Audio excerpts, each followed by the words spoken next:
Love this podcast? Support this show through the Acast supporter feature. It's up to you how much you give, and there's no regular commitment. Just click the link in the show description to support now. Check out Liquid IV. Listen, it's the holiday season, folks, and you and I both know hydration is paramount.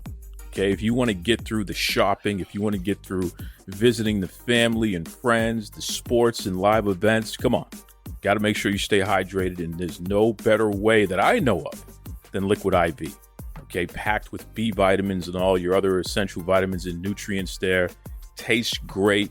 You just take that hydration stick, you put it in a bottle of water, shake that sucker up, and enjoy. I'm telling you, shop better hydration today. In fact, if you visit liquidiv.com right now, you'll save 20% on your entire order by using the promo code Duke Loves Rasslin. That's right, Duke Loves Rasslin. No spaces, going to get you 20% off. What are you waiting for? Liquidiv.com. Enjoy. And now, let's get on with the show. You're locked in. Look at what we have here, folks. To the only show that matters. The cream of the crop. Duke Loves Rasslin. And there is no one that does it better than your host. I have come here to chew bubblegum and kick ass. The Duke. And I'm all out of bubblegum.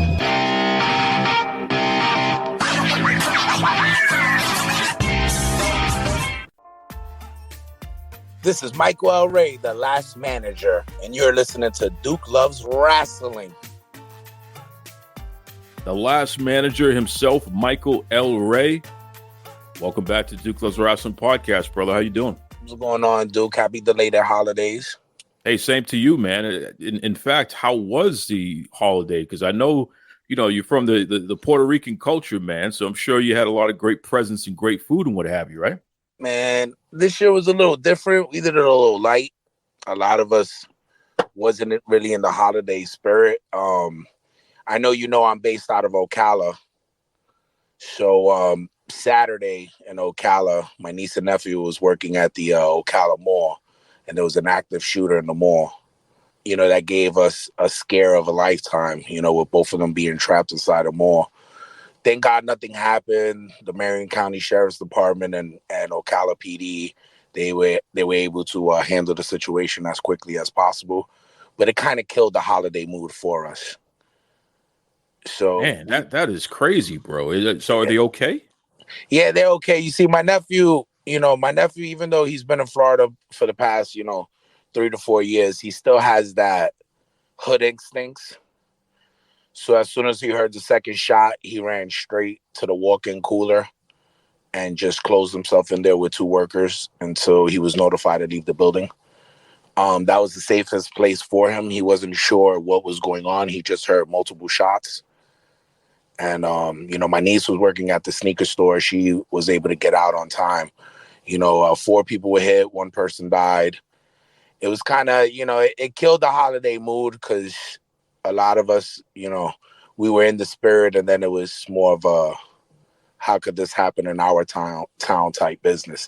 The kids still got their gifts. Everything was still good. But like the adults, we kind of felt, man, we almost lost somebody we loved today because of some idiot, That's deep, man. That's real deep. And definitely, God bless everybody affected by that tragedy. And thank goodness that your family members were able to make it to Christmas, because as you stated, some folks, unfortunately, they weren't able to because of that tragedy.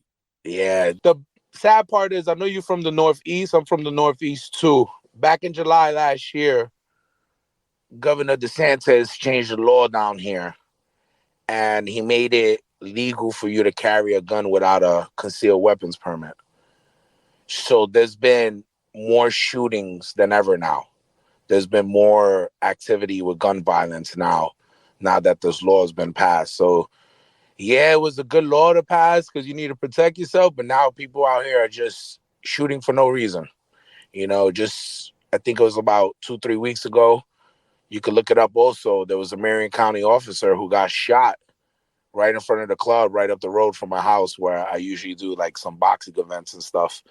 and those 48 shots. So it's the gunplay out here in Florida is getting ridiculous. I'm more of a put the guns down, put your fist up type of guy.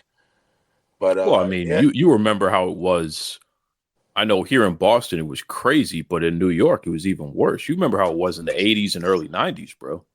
Yeah, but you see, this is something though. It was like that early 80s, early 90s, but in the 2000 eras, like right now, I don't know about this new generation. And it falls under the same category that we're going to talk about later when we talk about wrestling.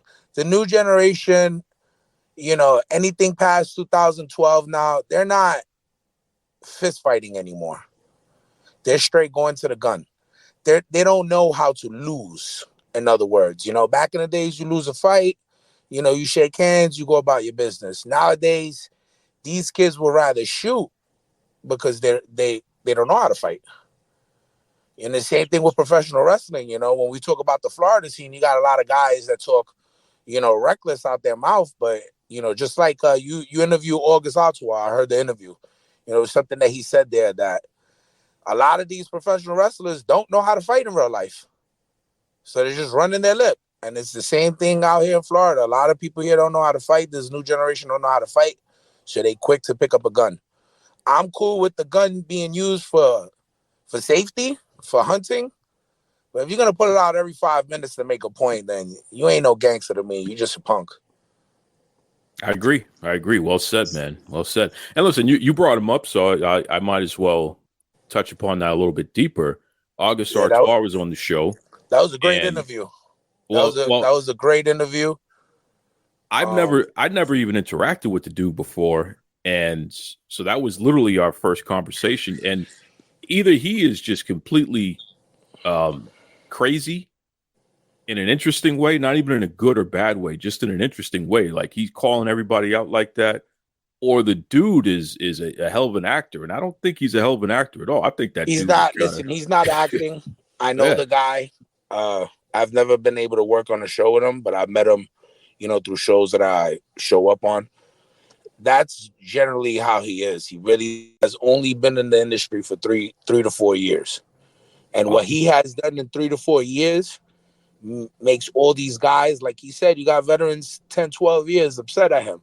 But whose fault is that? That's not his fault. The guy goes out there, he promotes himself, he looks for good bookings, he charges a decent amount. He's not out there wrestling for free. He promotes himself well, where he's established himself a fan base.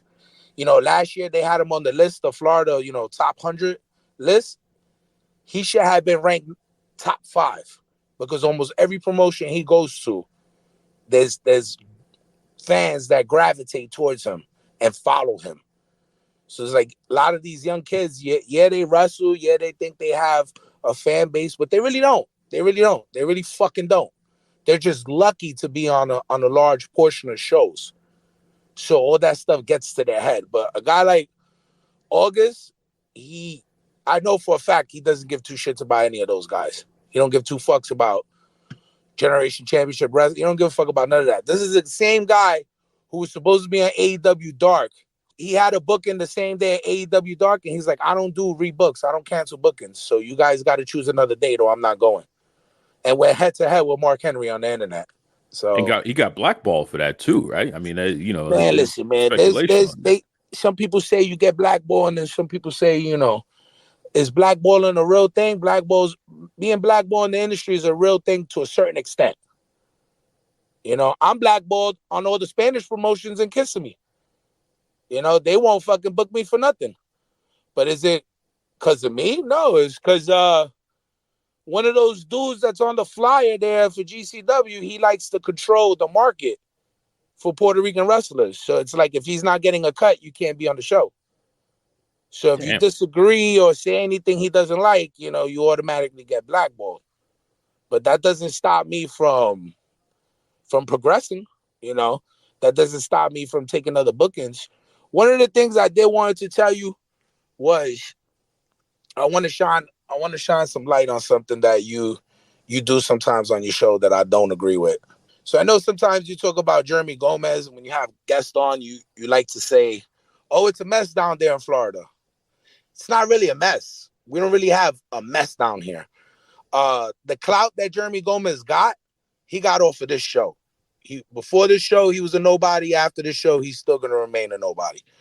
The reason why people were mad about him putting himself on the flyer wasn't necessarily the flyer. It was more of here we go again. We just got Florida back together. We just got all these promoters back together. Here comes the email guy. And it goes back to when I was telling you last time I was on the show, I was too hyper. We couldn't get this the way I wanted to say it. But, you know, for a guy that claims he never sent those 100 emails to these promotions to get shut down, he was looking very suspect this week. Very suspect this week. When he was defending himself and then pulling up different business sites to defend himself when you knew it was him writing the whole time. So that right there looked too suspicious. And like I said, everybody here in Florida, bro, Jeremy Gomez is not a real promoter to us because he never went to a wrestling school. He never took the chance to learn the art of professional wrestling before he became a promoter. He was a food truck guy who took some guys into giving them money to start a wrestling show, and he got some, I must say, some mid-carders here in Florida to be on. But then if you look at his history, he's been on your show and he said, I'm not going to have nobody that ever wrestled for Chasing past, present, or future on a GCW show. But this upcoming show, he got like 4 of them. So you see how things change, right? So when you say he's got 4 of them, are you saying that there are people who actively do business with Chase and Rance that are? Man, look, man, he got 2 guys that actively do business with Chase and Rance, and he got 2 guys that are well-known ex-students of his. Well-known ex-students of his. Like, he bitched about people hiring them back in the days. That's what those emails were about. But yeah, he has them on the show. So this is where I wanted to educate you a little bit on why these guys take these bookings, right? Especially the guys that are on the flyer, you know. No disrespect to August. I'm not talking about August. I don't really know August like that. I'm talking about the other guys that are on the flyer. The Metro Brothers, I know the Metro Brothers. They're good, solid guys. So these guys that take their bookings, they're not interested on what progression they're going to get out this show. This is a quick money grab. This is, I'm going to get whatever money I can get out of them for 2 or 3 shows until this shit shuts down. That's basically what it is. It's not, Generation Championship Wrestling has never been a major promotion here in Florida. So like when you get on and you say, you know, it's a mess down there. No, it's generally not. It was a mess 3 years ago. And now we have progressed past anything you could think of right now. The state of Florida is now the new recruiting center for TNA, for NWA, for WWE, for AEW. Mostly all the extras and everything you see on TV, they're coming out of Florida. They're coming out of guys that are putting in the work in Florida. And people are not going to GCW shows to scout people. What they're doing is they're going, and I can name all these promotions they're going to because they're top promotions. They're promotions that draw 400, 500 people per show. You know, the lowest number they get will be 350, you know? So you got promotions, let's see, down in South Florida, you know, you got the CCW, you know, they do fucking awesome, you know? Right now, they're about to do a pay-per-view with the NWA. You know, Tampa, where Jeremy's at, you got FTW, Fight the World Productions, and you got Tampa Bay Pro Wrestling, which is run by Jay Lethal. You know, 2 awesome promotions in Tampa that runs solid numbers. You got Amp Wrestling down in Hudson, Florida, which is like an hour away from Tampa. Another one, barbecue spot. They draw good numbers. Local Pro Wrestling on 441. They draw big numbers too. They get 200, 300, 400 people. Mineola, Florida. You got WXW. They draw every month consistently. They're being run by the Samoans. Then you got the 7 Kissing Me promotions. I say 7 because there's actually fucking 7. I don't know all their names because they all got like fucking weird names. And they draw. You go online, you see these Spanish shows down in Kissimmee are drawing big numbers. Then you got down in Orlando. You got a promotion out in Orlando that's drawing. I forgot the name of it. I think it's like Prime or something like that. They draw too. So with the exception of Central Florida, which is like the Ocala, Leesburg section, there's not wrestling going on right now there. But Jacksonville, you got USWA, they're drawing. You got a Continental Championship Wrestling, they're drawing. You got DCCW, they're drawing. These are all promotions of Florida that are really doing big things. And you got Billy Corgan and all these people from the NWA and all these people from TNA coming down to look at the product. And the most people that are getting signed right now are people that are coming out of Florida and are coming out of New York. And New York because they have good training in New York. Good fucking excellent training in House of Glory and Johnny Rods' school. They got great training. You should see, like Masha. You seen how good Masha's doing right now in TNA? The Russian girl, Masha. Oh, yeah. Boom. She's from Brooklyn. Excellent training. Trained by Johnny Rods and George Santi. So a lot of the things, you know, when you get online and you say, you know, all this mess we got in Florida, it's not really a mess. It's one guy who's trying to grab onto fans that are already established for certain promotions. He's trying to reopen his promotion in that area just for a quick money grab. It's never gonna work. It's never gonna work. It's down here. These fans are based on what they see when they actually go to the show. If they like it, they'll come back.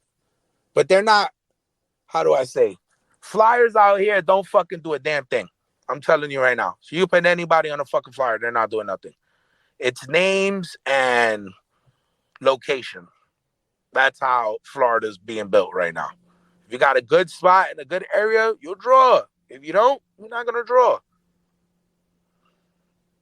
All right, so let me first of all, I appreciate you coming on and calling me out on saying Florida's a mess, because you're absolutely right. For me to make a blanket statement about the whole state of affairs of the indie scene down there, that's not fair. So to everyone in Florida, I apologize for that. I don't mean to call your whole scene a mess, but there's certainly a lot of messy things going on throughout the scene. There's no question about that.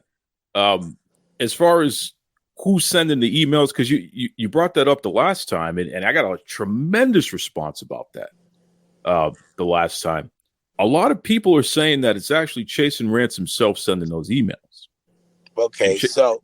And I know Rance is... Well, hold on one second. I know Rance is going to get pissed when he hears this, and he's probably going to be reaching out to me and carrying on.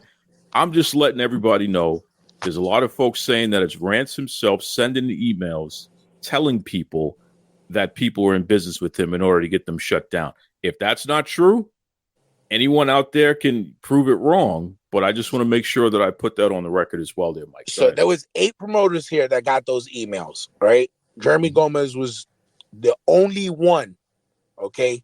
The only thing he did was he made a copy of the email and showed it real quick online, but not show the whole thing because there's a link on the bottom. So the reason why we know it's not chasing is because a lot of the things specifically that were on the emails, like especially the one with me was a big giveaway. Why?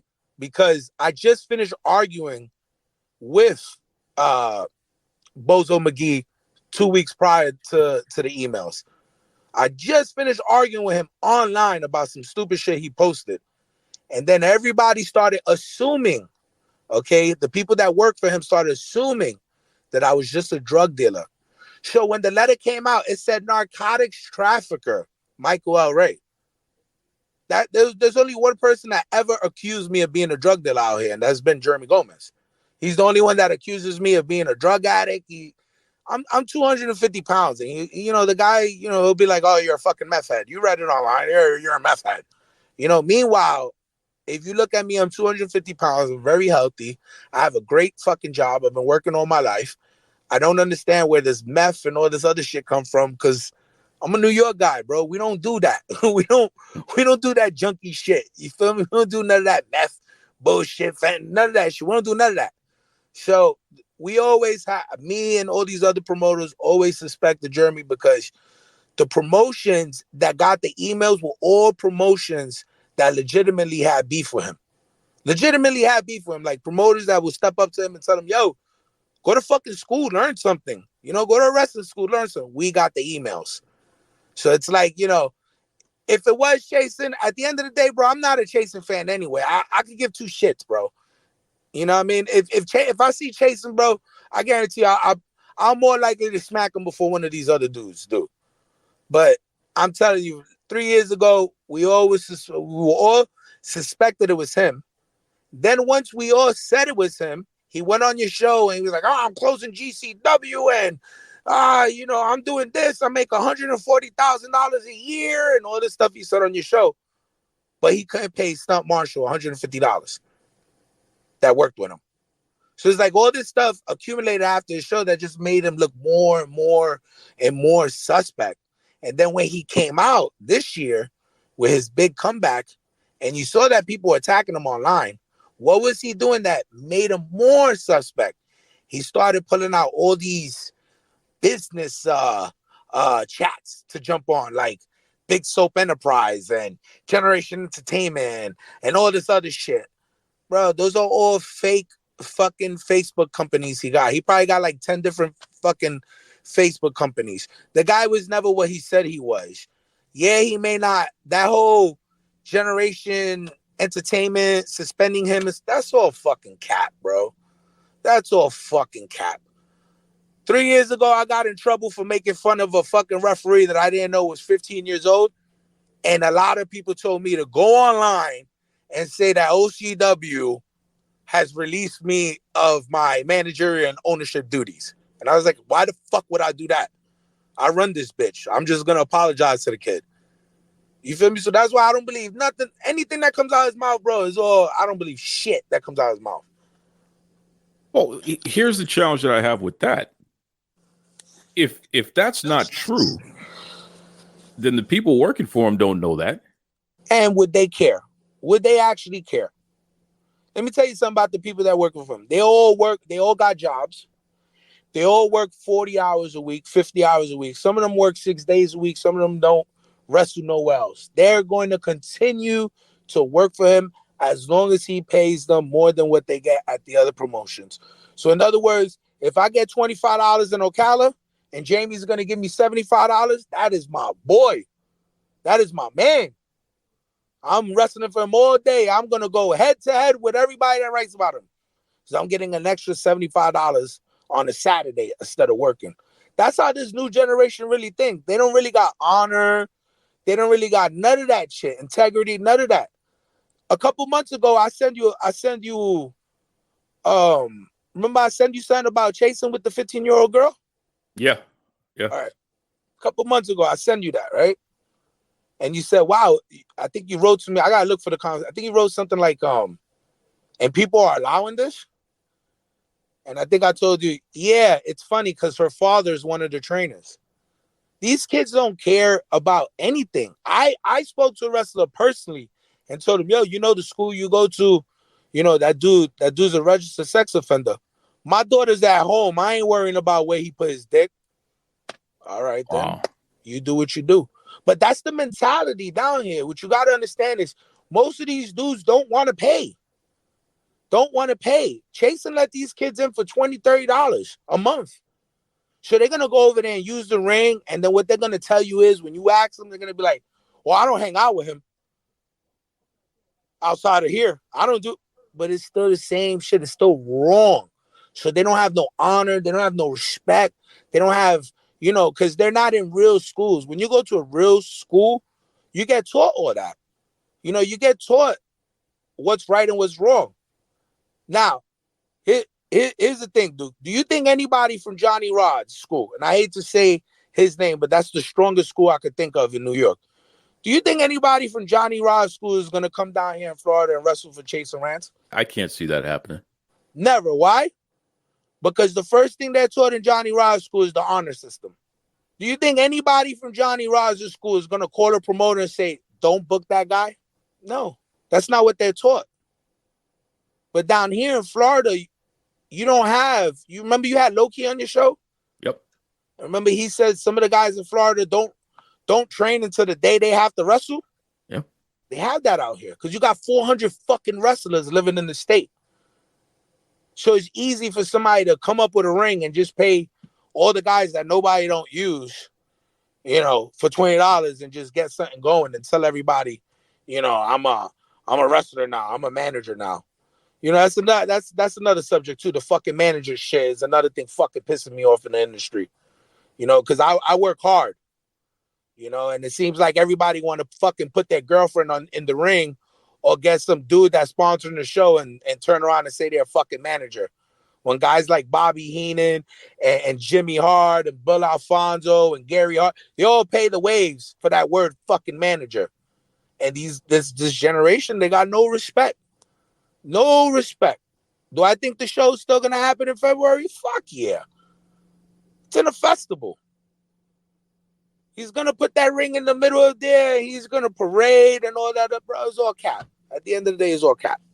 Michael L. Reyy with some breaking news here. So you're calling Jeremy Gomez and Generation Championship Wrestling out, saying that whatever this is going on over there, he being removed from the company, you don't believe it's true. So for all you GCW wrestlers, Michael L. Reyy is saying something here. Duke, he loves the drama.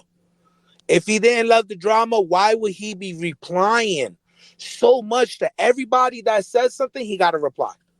He got to reply. Listen, I don't care what Jeremy does. My only problem is that I'm a real manager in this business. I take pride in that. I've been to seminars, I've been to wrestling schools, got my ass whipped by the best. I'm not some fucking dude that couldn't make it and decided to be a wrestler. I'm a dude that wanted to be a manager, period. But I did the training because I want to get hit. I want to look real like Joe Gertner and them. I want to I want to be in there. I want to be recognized and I want people to remember me. That's why any show you ever go to, and I'm on it. I'm always coming out with new talent. I do my job. I'm here to enhance people. I'm not here to take the microphone. I'm not here to make everything by myself. When I ran Adrenaline Wrestling, you guys, everybody, we did 10 shows. I didn't come out not once. And it was my fucking show. I didn't come out once. Why? Because it wasn't about me. It was about the show and the wrestlers and the product. That's what people lack here. People lack here in Florida. They lack the respect part and the honor part. Do you know how many people here in Florida will call promoters and make a big thing if another wrestler goes and wrestle instead of minding their fucking business?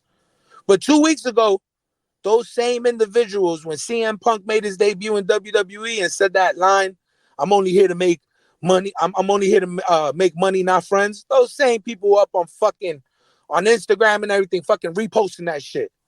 And I had to be the one to be like, nope, you guys are all fucking liars. All cap, all of you guys. So let me ask you this, Mike, because you're coming in hot on here, and I know these are all great sound bites. People are going to lose their mind when they hear you back on this show. Let me play devil's advocate for a second.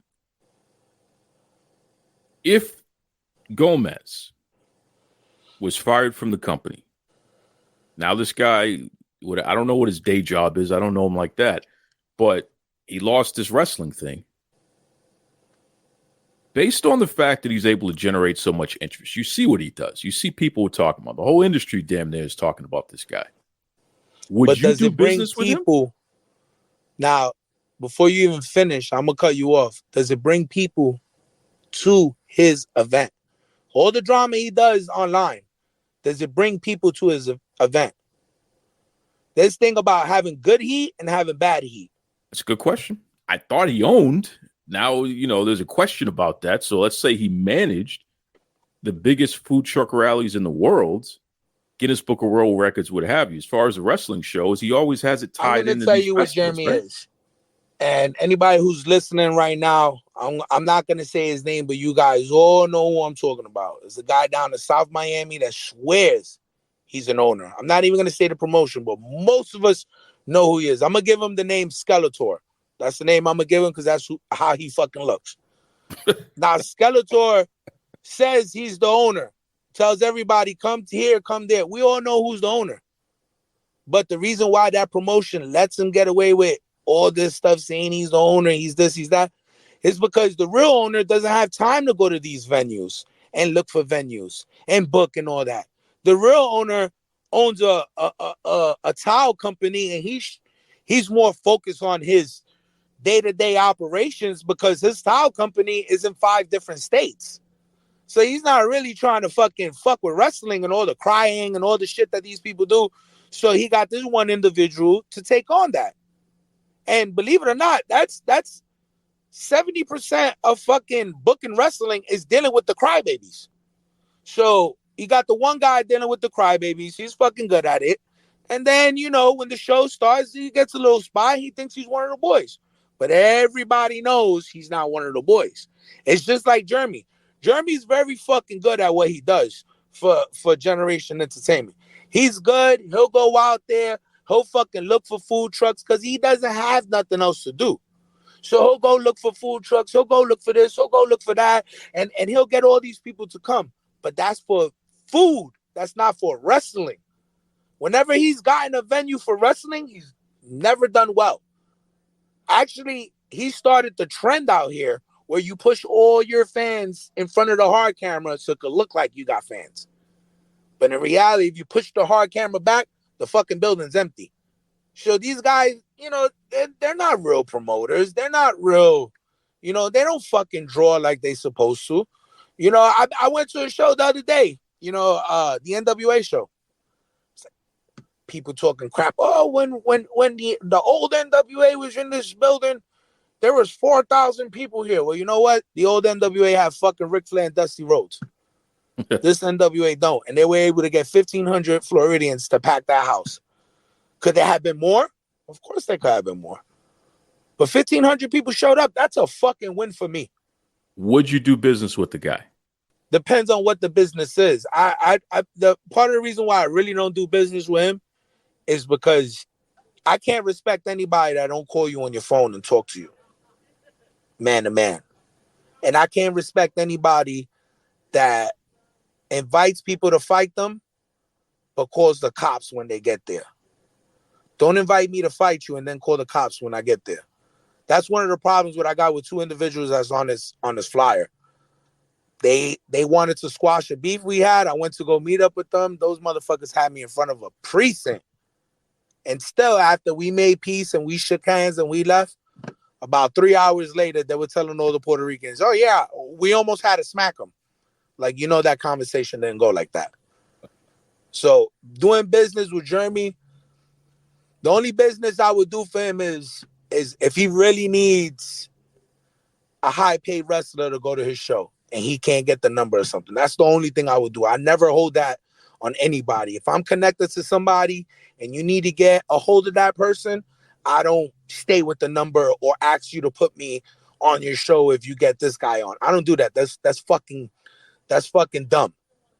There's one individual right now doing that. He's getting all his bookings because he's friends with Enzo. He's 45 years old, never fucking wrestled nowhere else. Now that he's friends with Enzo, he's fucking everywhere. I don't do that. If you need Eddie's number, if you need Chris Masters' number, if you need any of the guys that I fuck with number, I'll call them first, let them know, hey, I got a book on this date that needs you. All right, here's the number, call him, and I'll connect you. That's the only thing I'll probably do for him. But renting in my ring and helping him promote, fuck no, I'm not doing none of that. It's not. I don't like empty shows. And if I do go to a show and it's not crowded, there's a show that I go to that I perform and it's not generally crowded like it should be, but it's full of kids and I love it. And I'd rather work in a show with 70 fucking kids than 100 adults any day of the week. So where do we go from here, Mike? I mean, 2024 is coming up and there's going to be a lot of big name wrestlers who are back on the market. The market's going to be saturated, possibly oversaturated with people who are just on TV. Where does that leave everyone else, including managers who are on the Florida scene? Because these promotions, they only got so much money. They can only draw so much. So where do we go from here? I'm going to tell you the same thing. So I'm not even going to say his name because I don't like blowing up who talks to me just because people go back and fucking do weird shit. A very well-respected manager gave me a tryout recently and told me what you need to do to get signed. And it's all marketing. It's all getting yourself out there. It's not a promoter doing it. It's getting yourself out there. It's like what August is doing right now. This morning I went online. August is going to the UK, and he put up his own flyer with the August Artois UK tour. That's what you need to do. You need to heavily promote yourself. If you're not wrestling, let's say if you're not wrestling for the whole month of June or July, bro, put out some content, because what they're looking for is content. What they're looking for is athletic ability. And the number one thing these fucking federations are talking about is they don't like bad habits. So if you have a match and you're debuting, whatever that agent says, you fucking do. If you have NWA tryout or a TNA tryout and fucking they tell you, yo, we need you to stand in front of our camera and don't fucking move. Don't fucking move. Do what they say. And I guarantee you'll be out there. You'll get more popular and you'll get what you want. And if you don't get what you want, bro, look, the goal, everybody know the goal is WWE. We all know that. My goal is WWE, is all that. But let's be realistic. Shoot for MLW, shoot for TNA, shoot for these other places. And if you're going to work the indies, work on the indie shows that matter. And when you do work on indie shows, don't be a fucking spot monkey. Because that's what they do not like, spot monkeys. All that fucking flipping and flopping dumb shit that you're doing, that's why everybody's getting hurt in AEW. Wrestle like a wrestler. And if you don't know what that means, go to a legit wrestling school with a Hall of Famer or somebody that's actually been in the business and say the same thing I said. I learned that from Loki. Wrestle like a wrestler. Michael Ray. Well, listen, man, if there's anybody listening right now, including some of our loyal listeners who are in some of the big name companies there, if they're looking for a manager who talks the talk, walks the walk, like Michael L. Rey, what's the best way folks can get in touch with you? I'm on Instagram, Michael L. Rey Fans. I'm on Facebook, Michael L. Rey. I'm on TikTok. I'm on, those are the main three things I'm on right now. My TikTok, I just rebuilt because I got shadow banned. I had almost 35,000 fans on TikTok, and I don't know, I woke up one morning and I didn't have a TikTok. So I restarted it. Generally, Duke, I appreciate you, Duke. You know, you're a good journalist, man. I didn't mean to come at you like the way I did with the whole Florida's a mess thing. I respect your journalism. This is how I started. I started as a journalist for Bill Apter for his podcast that he had called Ring Fever with Paul Ween and Joe Gertner and Jose the Guardian Angel. And I respect what you do, but, you know, not all these guys that come on your show, they're not fucking legit, man. Look, you had Rudy on your show, right? Rudy Boy Gonzalez, one of the original guests in Duke Loves Rasslin history, and always welcome back. He comes on at least once a year. Man, I was on the show with Rudy, and if that's not the most professional guy in this business, I don't know what to tell you. But that's a guy that I will ask first. You know, I'll ask him questions before I think something and say it on air, because, you know, I'm not saying it's your fault, but a lot of people really thought Jeremy Gomez was like big shit in Florida when he fucking wasn't. You know, he kind of overcasted some of the, you know, his bullshit is not, it's overshadowing the positive stuff out here. And we got a lot of stuff out here. Got a lot of stuff, good, positive stuff that whoever's listening, don't be afraid. Rewind this interview. Here's some of the federations that I said and hit them up. Send your tapes. And if you have a problem getting on the show, hit me up. Sometimes I can't promise you something, but sometimes I work magic. You know, sometimes these bookers, they fucking respect me and they'll put you on the show. If there's one thing you can count on is Michael L. Rey is not going to hold his tongue. I mean, goodness gracious. He put people over. He buried people. Did it all and then some. Talked about his family and once again, you know, heartfelt best wishes and what have you to everyone affected by that tragedy, shooting in the mall there down in Florida that Michael spoke about. And unfortunately, some folks did not make it out of there. But, you know, again, to their families, to everyone who was able to make it out, what have you, goodness, you know, heart goes out to you. It's interesting, you know, the whole Florida thing. Florida is a mixed bag. There are definitely aspects of that scene that are absolutely a mess. But that doesn't mean, that the whole state of affairs, independent wrestling in Florida is a mess. So, Mike was right. Appreciate him calling me out. He's not the only one. A lot of folks down there have. And that's what you should do.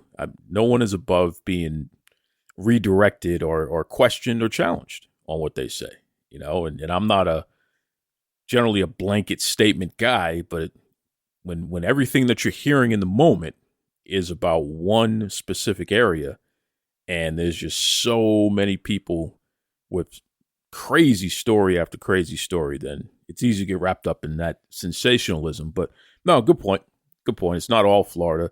And if what has been announced is in fact true, and, Jeremy Gomez is removed from Generation Championship Wrestling, then who knows? Maybe they'll be moving in a direction where a guy like Michael L. Reyy will be sending big names to them like he's offered to do for others. You never know. Mike has pointed out that he's connected to some big names. So, for the folks in Generation Entertainment, that may be somebody that you want to connect with and see if he can help bring some names in there for the shows. Who knows? Because it seems there's a desire for folks down in Florida to all come together, pool resources, and find a way to at least coexist together and help out when you can help out, right? So there's enough out there for everybody, for sure. Listen, that is not the last episode of Duke Loves Rasslin podcast for 2023. We got one more coming up. I think I'm going to drop that one on New Year's Eve. And literally one of the hottest independent wrestlers out there today, in my opinion. She's bubbling right now. I think that in 2024, she's going to blow up big, despite the fact that her name is Tiny Thonley. I keep saying her name, but I'm telling you, folks, you want to hear her story, but you definitely got to check out her work as well, because she is the suplex queen. No question about it. And it's amazing. She is a slayer of dragons, the whole 9 yards there. Interesting conversation, fantastic conversation with a highly talented, highly gifted person, Tiny Thonley. You'll get that on New Year's Eve. Once again, thank you, Michael L. Reyy, for joining us this week. Duke Loves Rasslin on Facebook, on Twitter, dukelovesrasslin@gmail.com. Let me know what you think, as always. And, I tell you, I've been catching a lot of heat, man. I've been catching a lot of heat just for covering this stuff, and it's not even so much covering the subject, but it's, why didn't you talk about this? Why didn't you talk about that? What about this? What about that? So and I love that. I love it because it lets me know people are paying attention, lets me know people who care. So, and I'm always willing to continue discussions, get it right, or at least try, right? That's what we're here for. Anyways, till next time, be kind to yourselves and be kind to others. Take it away, Tony Schiavone. This is Tony Schiavone, and we're desperately out of time on Duke Loves Rasslin.